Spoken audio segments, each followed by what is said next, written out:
Boss ladies, let's talk about where the gold lies in your shape change, and it's here in the kitchen. You need to understand nutrition, you need to understand how to cook around your lifestyle, around your needs, so that you can get results without feeling like you're on a diet and keeping them for yourself and for your family moving forward.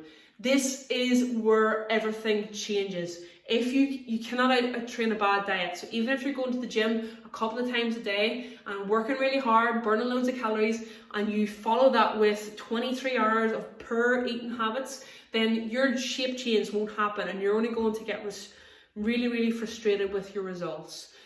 It also is very important that you do not restrict yourself and go into this binge restrict cycle, because that is a really poor and negative relationship with food. So I want you to understand that this golden place here is where your results happen. Doesn't mean to say that you have to follow all these recipes or be a really good cook, but you do need to understand that the nutrition is going to be key for your shape change. You have to be able to adhere to a diet, you have to be able to follow basic principles, and you have to be able to enjoy it, because that is where the longevity happens. So take me for example. I am not an amazing cook. I do not follow any recipes. My boyfriend will give out about that.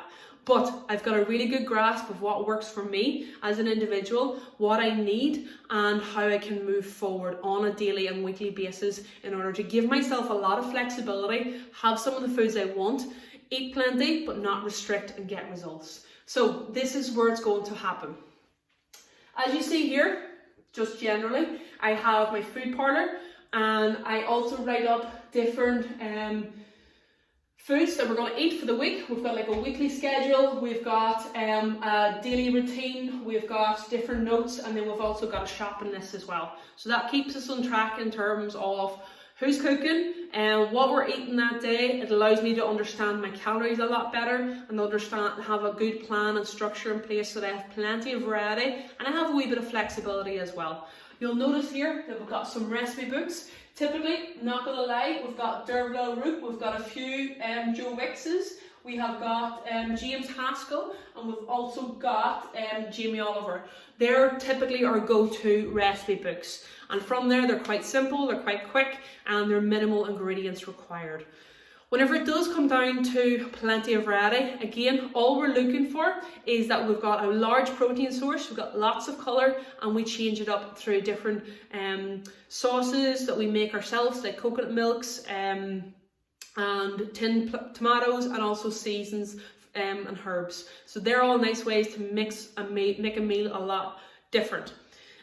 Also things that I've got are my slow cooker. That is essential for me in order to put it on first thing in the morning, go about my work, and then come back to a lovely freshly cooked meal 6 to 8 hours later. That's been a saviour for me. Another thing that I couldn't live without is going to be my AeroPress. That is my coffee machine. It just makes a lovely filtered coffee at hand. It's fresh beans and really tasty.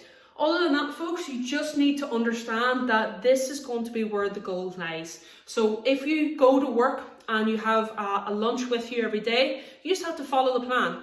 If you don't have a lunch with you, you need to be able to know how to go into a deli, what foods to ask for, and you need to be able to know that as long as you're within your calories, some of those healthy fit meals are really beneficial and can support your lifestyle through different stages. So again, over this mini vlog series, I want to help educate you and make you aware of the significance and the importance of nutrition